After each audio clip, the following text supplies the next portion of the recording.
My name is Rinat Shafran. I'm the head of Science and Community Division here in the Ministry of Innovation, Science and Technology. And I'm very happy to launch our first international cooperation in the fields of STEM education. I want to thank Eliaz Luf, who is the head of our international relations department here in the ministry, and our partners overseas for organizing and putting together this meeting. And I want to start by saying a couple of words about the Ministry of Innovation, Science and Technology here, and the goals of my department that are part of the reason for this meeting in general.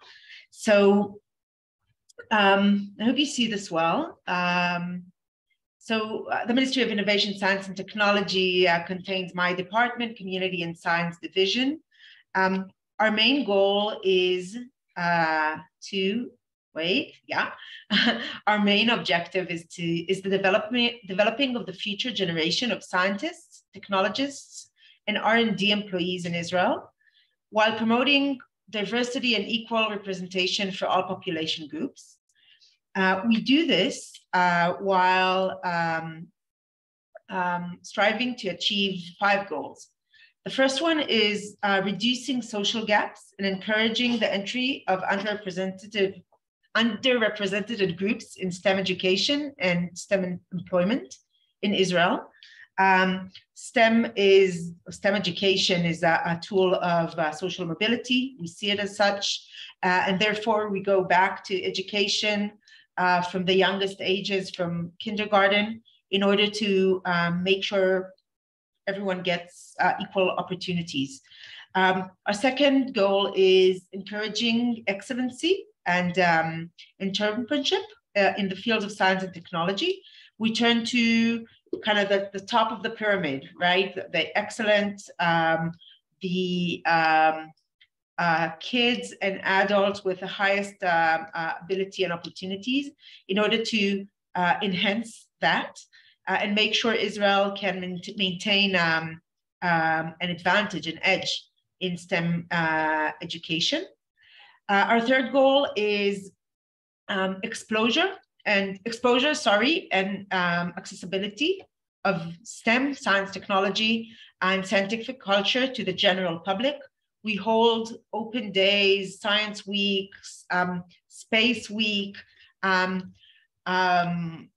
activities, summer camps, open activities for the general population in order to make sure everyone can learn about science, be exposed to science and technology.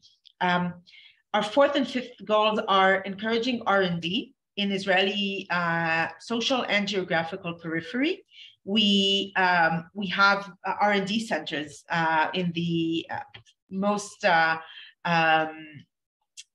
rural areas in our periphery in order to make sure that there's research and employment and development also in these places. And the fifth one is developing a multi-sectoral ecosystem in Israeli science and technology. We work a lot with Israeli high-tech companies, R&D centers, third social society, in order to make sure that all these actors, all these factors are helping us to achieve these 5 goals.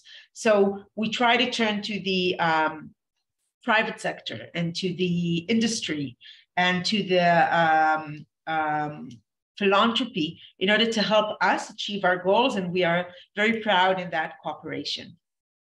So basically, this is it for me. I'm very, very happy for you guys joining us for today, and excited to hear from you more about what is going on in both sides in this in our fields. So I guess I'm handing it back to you, Tal, for our next speaker. Thank you. So Rina, thank you very much, and I'm really happy to invite Teresa De La Ponte. I hope it's pronounced well. If you're not, correct me. She is the program director in the Office of the International Science and Engineering at the National Science Foundation. So Teresa, the mic is yours. I'm happy to hear you. Thank you. Hello, everyone. Welcome to this first webinar. We're really excited. I want to add my thanks to Rinat's words and to all of you. So NSF has a very long and fruitful history of collaboration with Israel, both with the scientific bodies and also with the research community. So Israel is definitely among our most important international partners. And so the idea of this collaboration actually originated with a meeting between NSF's director and the former Director General of the Ministry of Innovation, Science and Technology back in March of 2022. And since that time, we've been working together on this collaboration. I want to thank especially the leadership and staff of the ministry and my colleagues at NSF, especially Allison Kennedy and Michael Ford, and to all of you, the speakers and participants, for making this happen.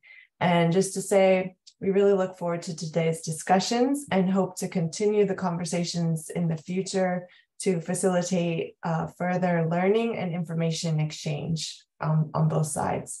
So I'll leave it there, and thank you all so much. Thank you, Teresa. So we're going into the content, and I want to invite Noah Haddad from the Israel Ministry of Innovation, Science and Technology, which lead the HighTeClass program. Noah, thank you. Thank you, Artal, and thank you for everyone who's been here today. So I will talk about the Israel program, the HighTeClass. I will give a bit of information about what is the program about, what is the study, what they actually learn at the class itself, who is for, and then we can learn about the other, the Chicago program, and then we can compare. Okay, let me share just a second.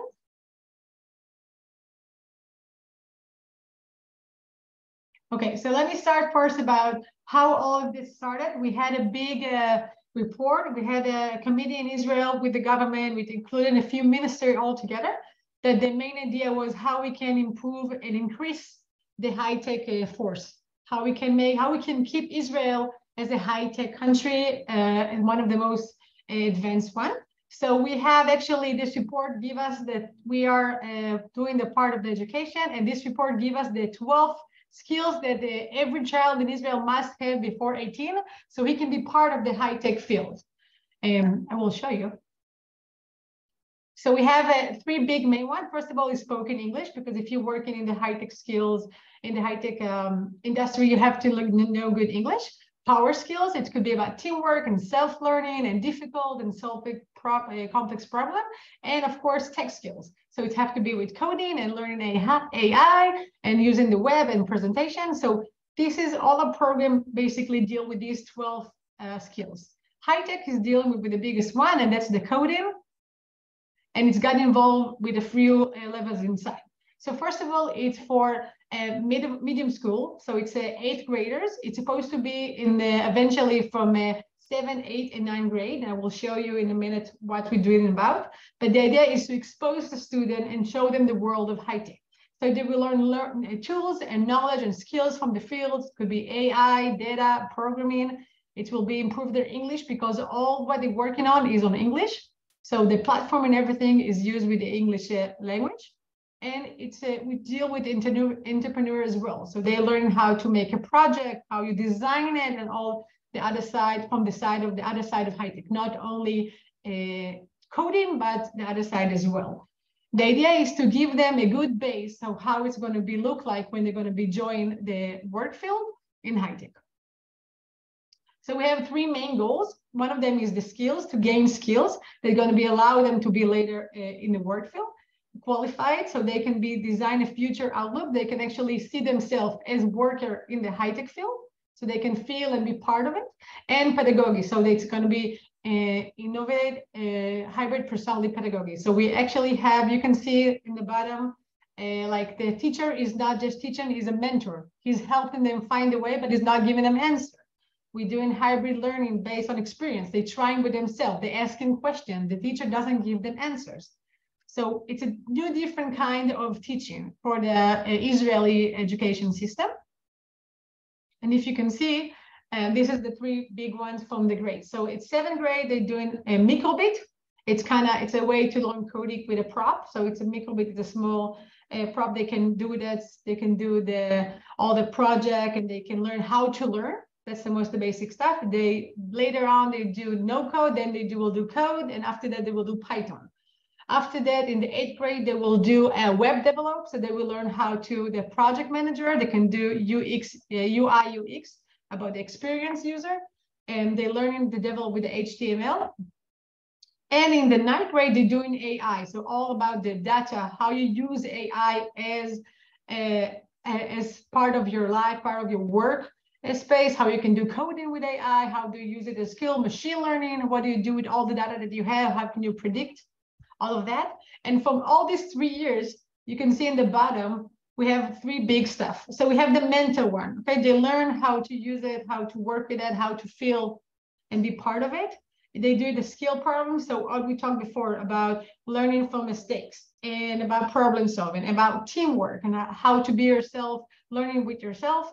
And of course, the approach, the pedagogical approach. So discover how to learn and how to use it. If you want more information, I can give you later the bigger one, but that's the bigger picture. So basically in the middle school, they're learning how to coding, they're learning how to work as a teamwork and by themselves. They're learning how to learn, and we give them soft skill with tech skill all together. So it's becoming one big program and prepare them to the work skills of high tech. That's it. That's the bigger blocks we have for the HighTeClass. No, thank you. If anybody had any question, you can also write it in the chat and we can present it to the speakers. We have the time, so feel free to add question in the chat.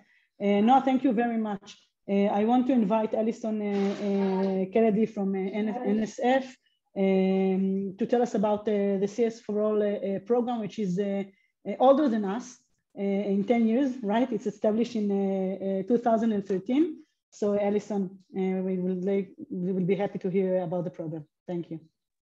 Great, thank you so much, Artal. Let me just share my slides here. So I am very excited to be here today to learn from the HighTeClass and all the work happening in Israel, and to share a little bit about what we're doing here in the US in terms of CSforAll. I'm joined by my colleague today, Michael Ford, who's on the call and may chime in sort of at the end of this presentation.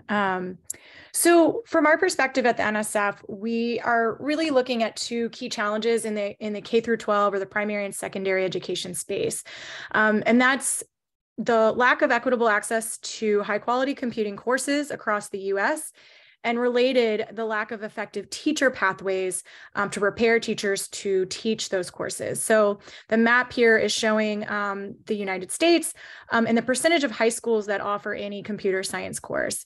While the overall average for the US is 53%, you'll notice that the percentage within each state varies significantly.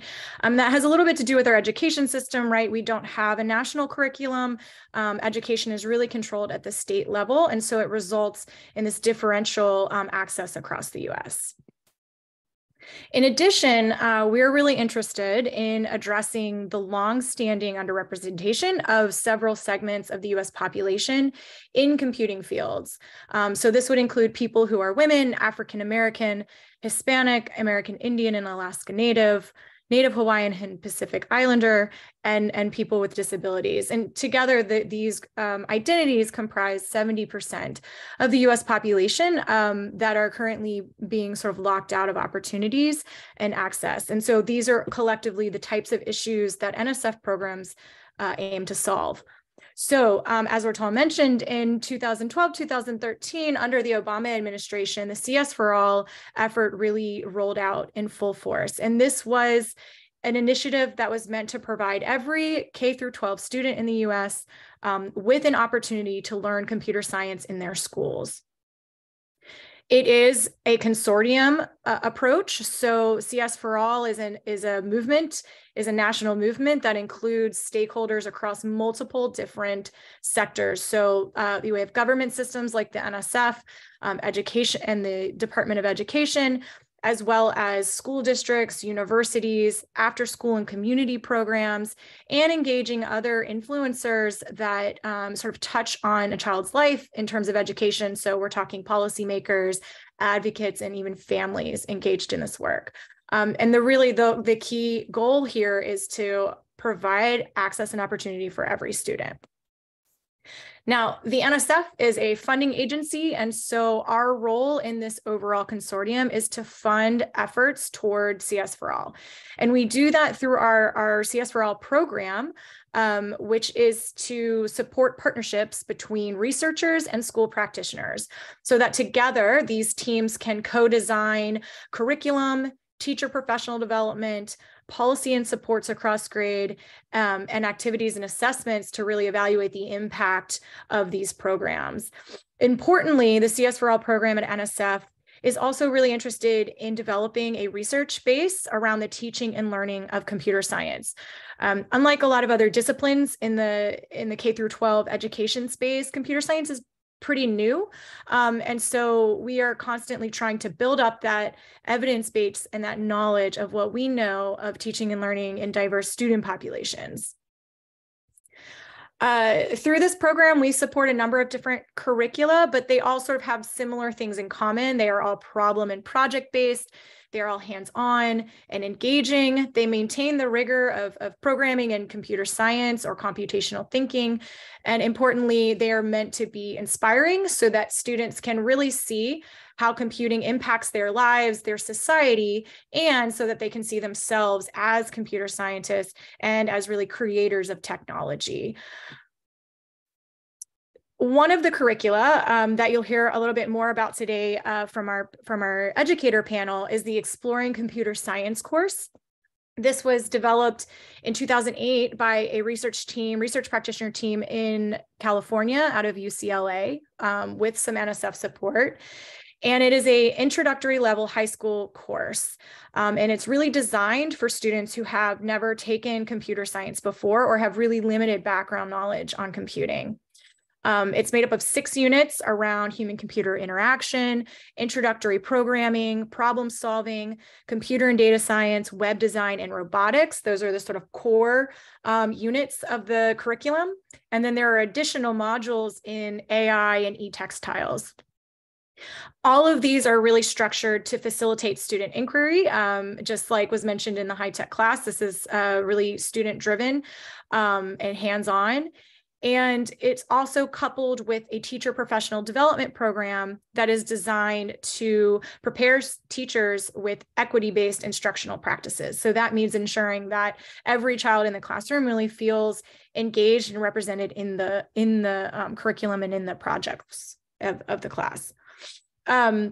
This, like I said, was sort of started in 2008, and by 2020, there were about 60,000 students across the U.S., including the territory of Puerto Rico, who are engaged in this class. Today, we're going to hear from the CAFE CS team, which is a CS4All supported research practitioner partnership in Chicago, Illinois. This is a really exemplar case study of how this ECS course could really lead to significant impact in an area. So in 2016, Chicago implemented a high school graduation requirement for computer science in all Chicago public schools. And this is huge because Chicago is one of the largest school districts in the United States. And so the CAFE CS team really saw this as an opportunity to leverage the Exploring Computer Science course as a foundational class to roll that out into as many high schools as possible. And the results have been really striking. So in just this last school year, 99 out of the 162 high schools in the Chicago public school system were offering any CS course, with 277 total teachers teaching computer science and over 20,000 students taking any computer science course. And about 14,000 of those are taking Exploring Computer Science. So they were really able to leverage that introductory course and build upon that throughout the district. So students are taking Exploring Computer Science. They're also taking advanced placement courses and other courses as well. So a lot of work there. In fact, Since the high school requirement was implemented, the number of students who are pursuing a computing education pathway has doubled. So really significant impact in Chicago, and this is potential to scale out across the U.S. The team is going to talk a lot about what they see as challenges and opportunities in the CSforAll program and sort of across the U.S. broadly. But I just thought I'd share a few here to help maybe set the stage. And they're related to the sort of key challenges that I talked about in the beginning. And the first one is, we need to ensure that we're creating equitable and relative course pathways across every school. So the Exploring Computer Science course is great. It really can serve as a foundational course, but we need to continue to build on that and create course sequences so students can continue to be prepared for higher education or for workforce development.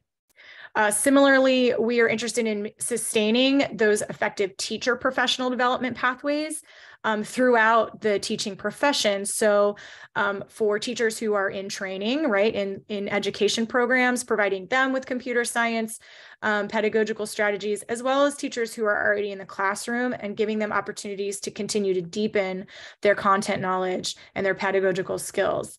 And then the final piece is related to research into the teaching and learning of computer science that I mentioned earlier. And that's to really evaluate the impact of the CSforAll program and all of the projects that are part of that program, and building a knowledge base of best practices so that we can really continue to ensure that all of our approaches are relevant and equitable to every student. So I'm going to stop there. I invite my colleague, Michael, if he has anything he'd like to add before we turn it back over to Ortal. Thank you, Alison. Michael? ניסן, תתן בבקשה המיקרופון פתוח למייקל האקר. Just 1 second, I will open your mic.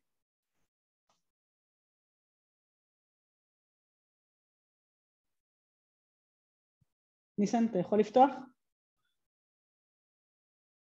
Just one moment. Okay, it's good. Michael. Shalom, Ortal. How are you?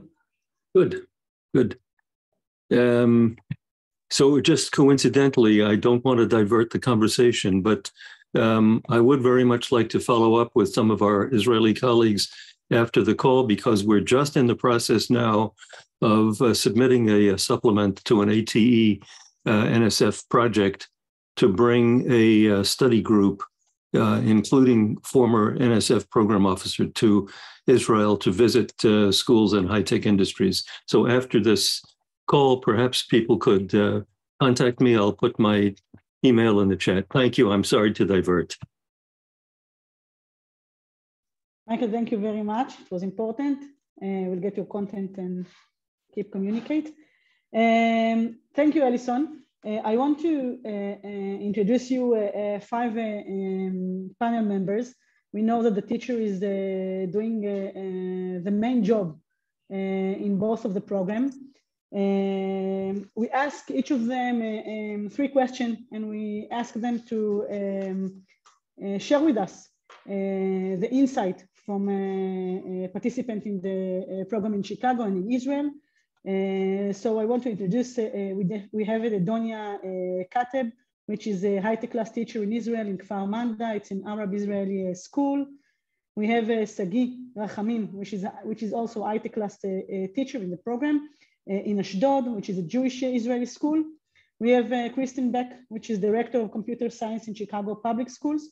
We have Don Yanek, teacher in Chicago Public Schools. So we have 2 different perspectives. And the last one is Dr. Stephen McGee, which is president of the Leader of Learning Partnership and a research partner in CAFE-CS team, like Alison introduced before. So we will start with Donia. Then we will be happy to hear from your perspective and experience in the HighTeClass program. Hi. I'm Donia Khatib. I'm an English teacher and I am a HighTeClass teacher for this year, for the first time. I think it was a challenge for me to teach HighTeClass because I have a heterogeneous classes.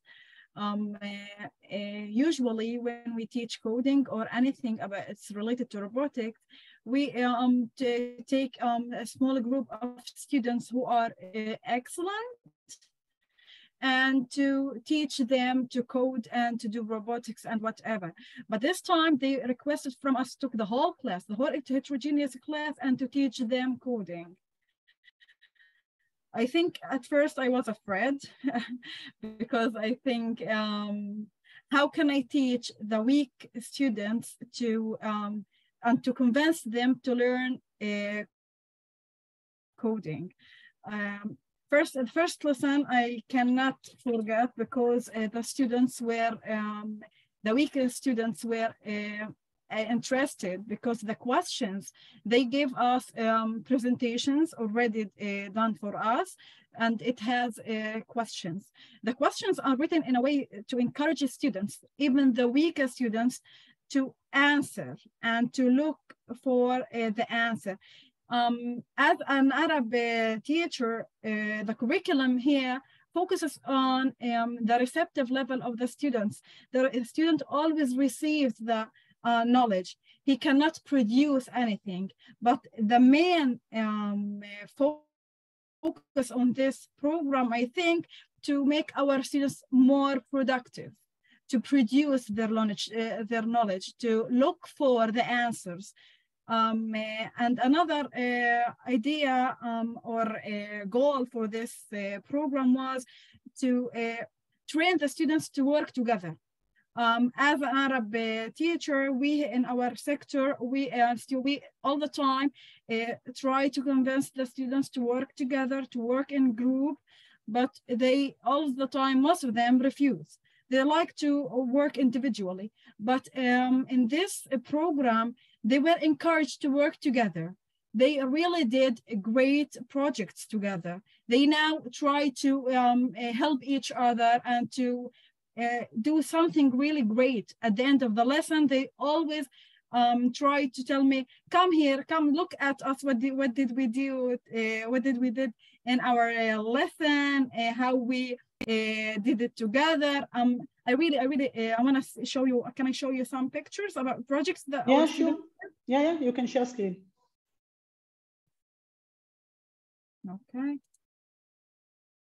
Okay, these are projects that the weakest students did in microbit. I want to mention something. In spring, we had a break for 3 weeks. They were supposed to rest, but these students tried to call me all the time to ask me how we do this and how we do this. We do Zoom meetings so we can create an interesting project. This is, they created a game. I even didn't teach them how to do this. They used the AI, the artificial intelligence. They used ChatGPT, they search for coding. They tried to do something together. And I really was interested about the projects they prepared. Just look, they are now have the confidence to present in many topics like in science. This student, for example, he's very shy. He can't present in front of others. After one semester, the first semester, he came to his science teacher and decided and told her that he wants to do a project to combine the science and the high-tech, the coding that he had learned in the first semester together. I think we did really well. And I want to mention one more thing that I took my experience in this project to my English lessons, because I always give my students instructions or assignments in a way that it's very simple. Do not improvise or encourage them to look for the answer. I give them a specific kind of answers that might not give them to think. Now I give them in such a way to let them think, to search, and to produce how they can produce the language. I think it's really nice. It makes me believe that each student can do and can do his best if he, I think, if he finds someone or a program that can help them. I think in our school we are really happy about this program, and we already talked to Yaniv about completing with this program for the 9th grade and for the 7th graders next year. Thank you. Dania, thank you very much. It's exciting to see the kids also developing the soft skill, the knowledge, the curiosity, yes, and the self-confidence to search by themselves. So it's really enthusiastic. And also the interdisciplinary between English, tech, and science. It's really interesting how you cross this subject and the children is combined between different subjects in the same project. So it was really exciting, and thank you very much for sharing with us. If you have any questions. Yes, I just want to add something that. Sure. I want to add something that in our class we have 35 students. I expected to have noise in my lessons, but in HighTeClass, they are all quiet. They just talk when they just try to convince each other in the groups. They have missions. Really nice. They have sprint. They need to implement the project. They have missions. They now fight. If I was absent, they come next day and tell me, why you were absent? We were really looking forward to learn more and more. It's really nice. Dania, thank you very much for sharing your experience. It was really exciting. I want to present Sagi Rachamim, which is a HighTeClass teacher in Ashdod. It's a Jewish Israeli school. Dania, thank you very much. And Sagi. Thank you. Shalom. Hi, everyone. I don't have a lot of things to add.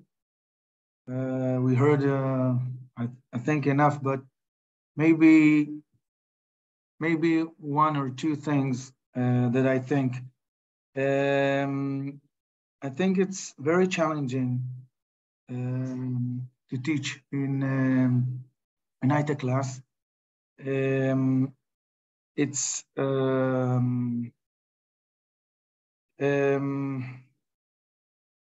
It's like being, I think, I come from another area, okay? I teach Torah. I teach another field, and also math. But it reminds me of a saying that we say that our greatest rabbi is also a Talmid Chacham. And literally, it means that it is a wise student. Why? Because the depth of the knowledge is very vast. So it's like a bottomless sea. And no matter how wise you are, you're always a student. And if you realize that, it means that you are a very wise student and Talmid Chacham. And here, it's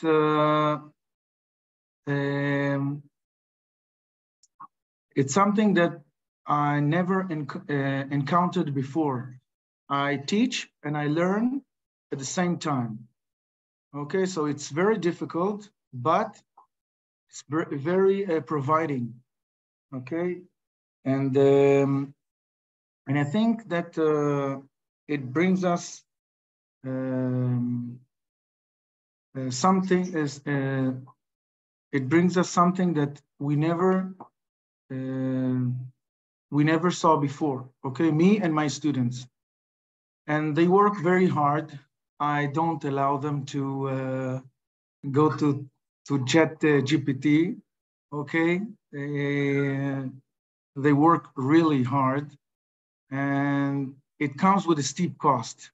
Okay, but it brings me to talk to another dimension in this program, an element of faith that I see it that way. You have to believe, okay? You have to believe in this program. You have to be bold. You have to be a leader.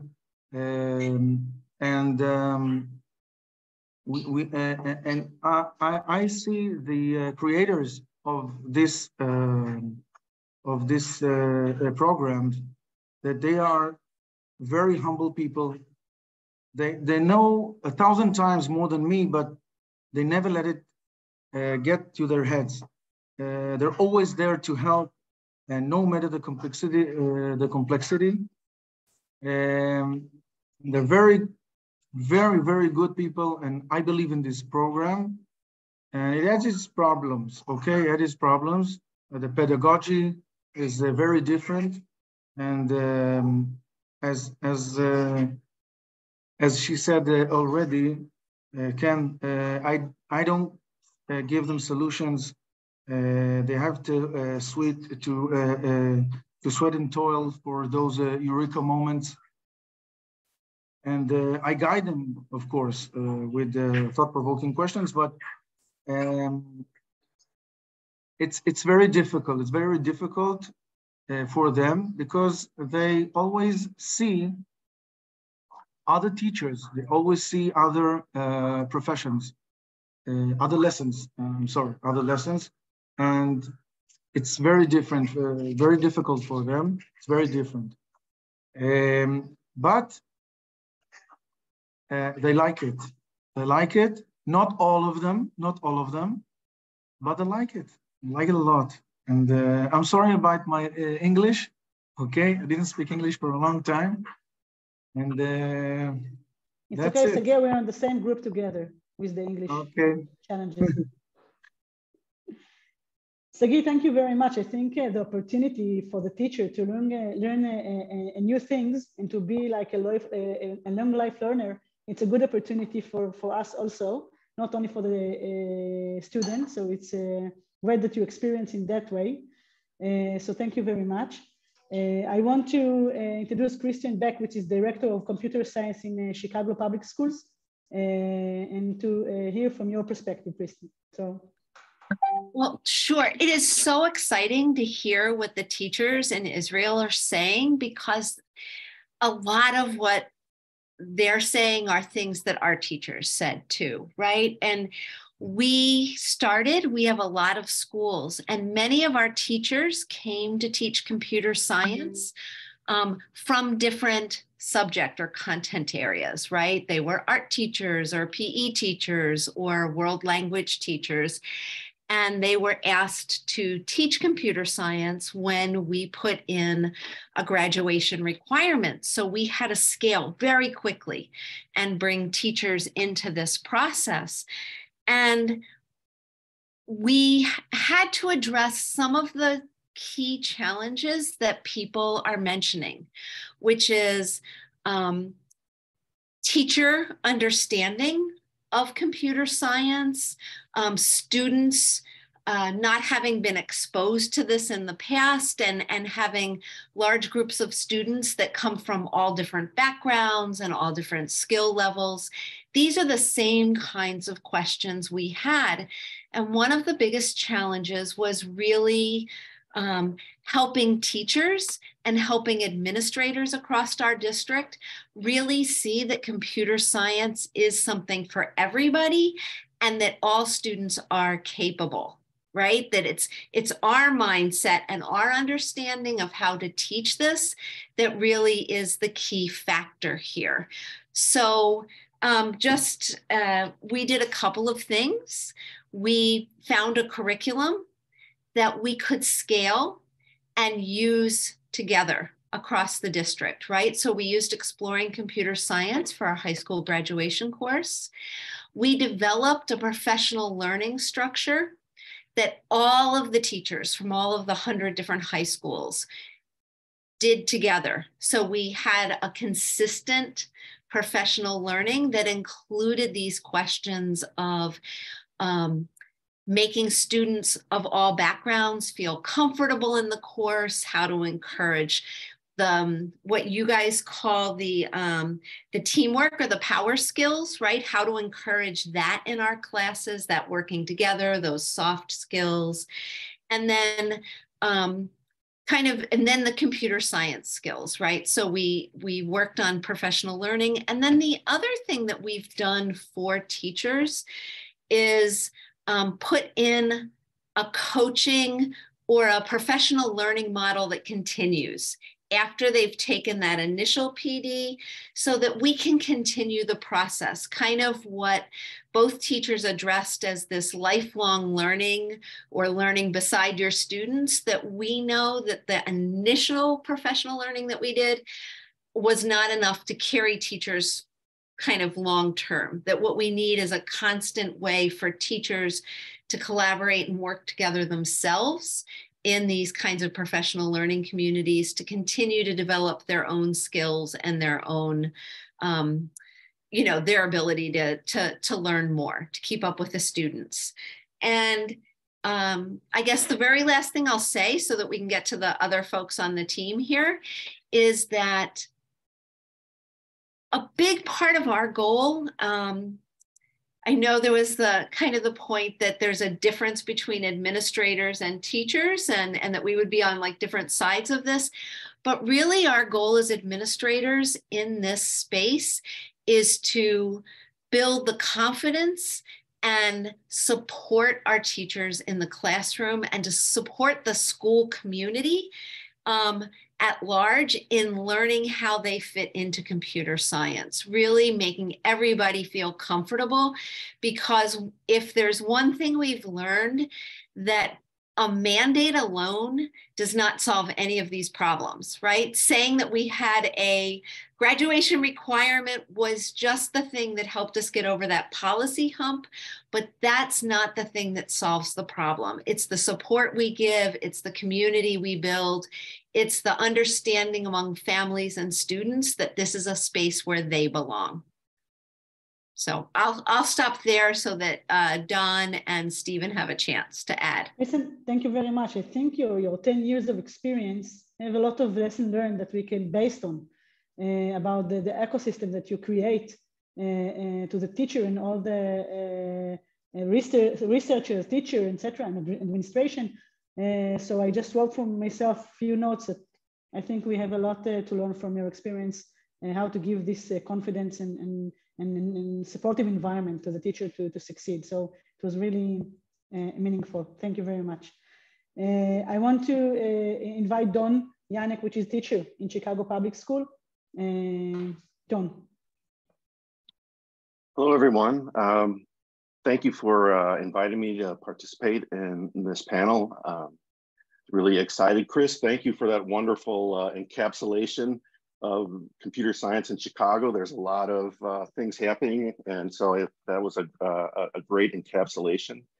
And I wanted to say about 14 years ago in Chicago, when we headed down this pathway toward a computer science requirement, that Israel, what was happening in Israel was an inspiration for us and a model for us at that time. So that's another reason why I'm so excited to be able to meet all of you today and share with you and hear what you're doing now. So thank you. And I just wanted to talk a little bit about teacher preparation, in particular with exploring computer science and how it links to the objectives and mission that Chris stated. When we began to teach exploring computer science, we were part of the second cohort. I think around 2011, we had a group of teachers go to UCLA. And what we were expecting from the professional development was really what we had experienced with a lot of professional developments. We sit in a room, listen to a slide presentation and learn about content maybe, or what's in the curriculum, but that's not what happened. Our experience there was we were asked to teach lessons to the rest of the teachers. We would teach a model lesson. There would be a debrief afterward. The facilitator would ask reflective prompts from us about how we planned, why we made certain decisions, how those decisions about how we were going to teach, how did that affect student engagement, who felt that they belonged, and whose voices were heard. And those were very important questions throughout the entire week-long PD. The rest of the PD includes 4 quarterly Saturday PDs and then a follow-up 1 week in the second summer to teach that. And so that had a profound effect on me because it was really one of the first times that I was involved in a professional development where the focus was on a student-centered curriculum. So it wasn't about the teacher, and then also about how the decisions that I make as a teacher and what I do in the classroom affects who's engaged, who feels like they belong, and like I said, whose voices are heard. And one of the things I like to say about how it changed me is that prior to this experience, when I was teaching a computer class, it was probably typically what you would maybe imagine if you were walking to a computer science class. The teacher is up front and the students are at their computers, and that's what it was like for me. And I like to say that if there was an infinite abyss between me and the students, I was never in danger of falling into it. And that changed for me after going through the ECS PD and teaching it. You know, the recognition and acknowledgement that the class is about the students. It's not about me as the teacher. And it's about creating opportunities. And I think Donia said that very well about being almost a mentor, about creating opportunities for students, one, to understand that they know more about computing than they think they know, and then helping them connect computer science concepts to their everyday experiences, especially their cultural experiences. And then secondly, planning activities and strategies that allow for those voices that aren't traditionally heard in a computer science course to be able to be heard.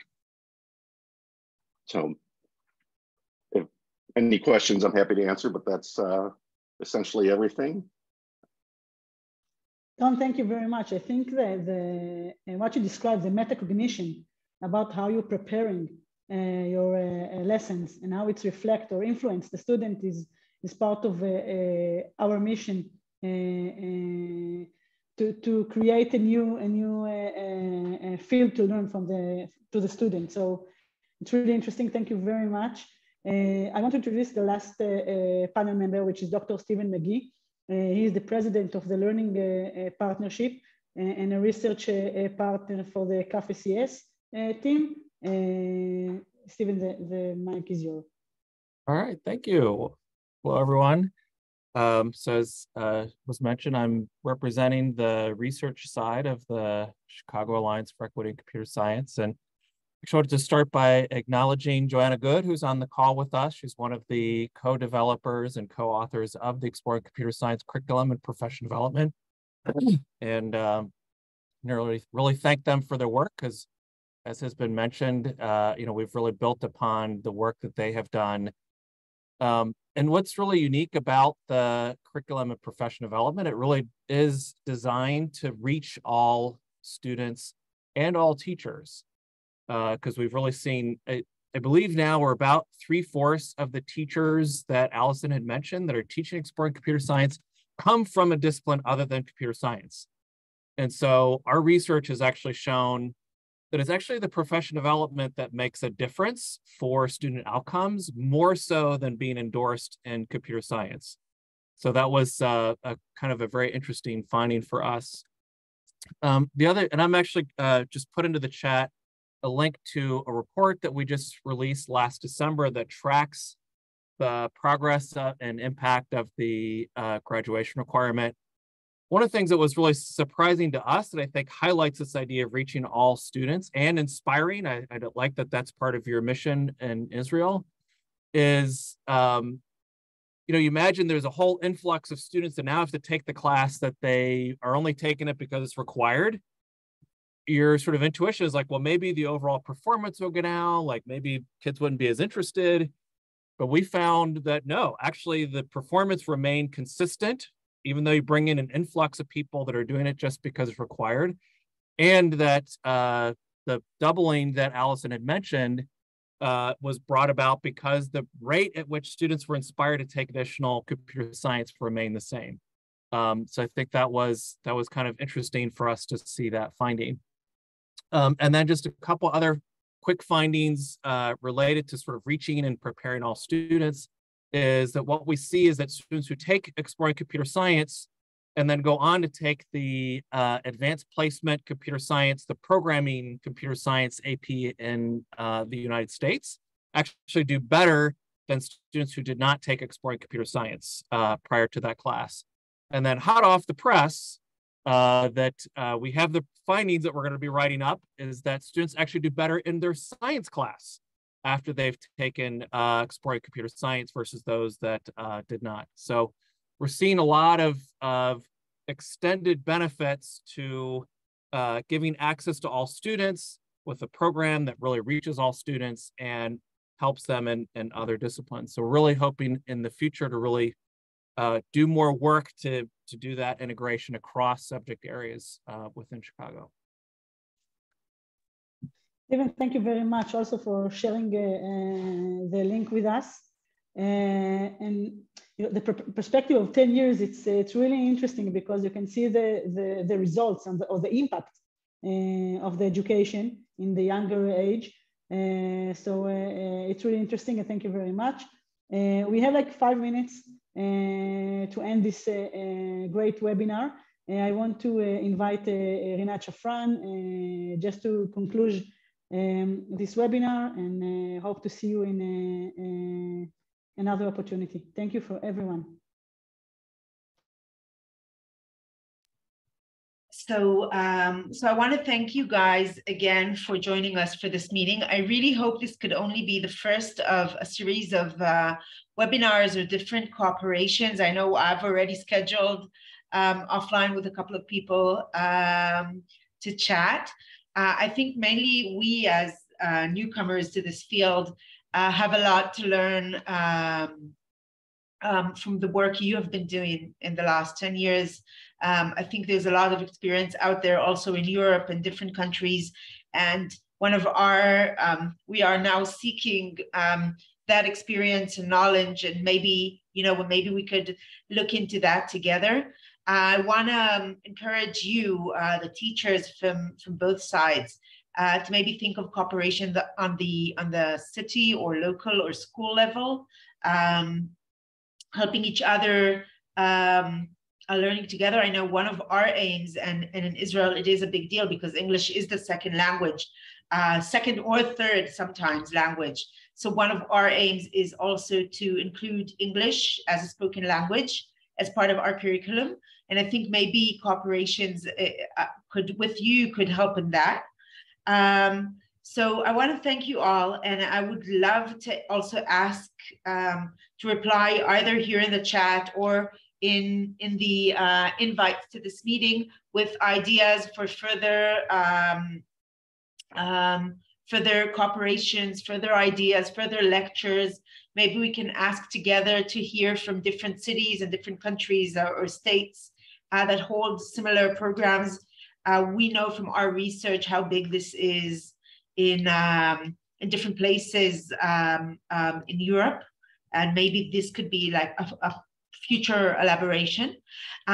So thank you all. Our Hebrew speaking teachers, we have a further discussion in 15 minutes, 20 minutes almost, 6:15. So we would love to kind of have you stay on this Zoom. And thank you, everyone. Thank you, Kristen. Thank you, Michael. Thank you, Stephen. Thank you, everybody. It was perfect. Thanks. Thank you very much. And the NSF, obviously, for enabling this meeting. Thank you very much, guys. Thanks. Thank you.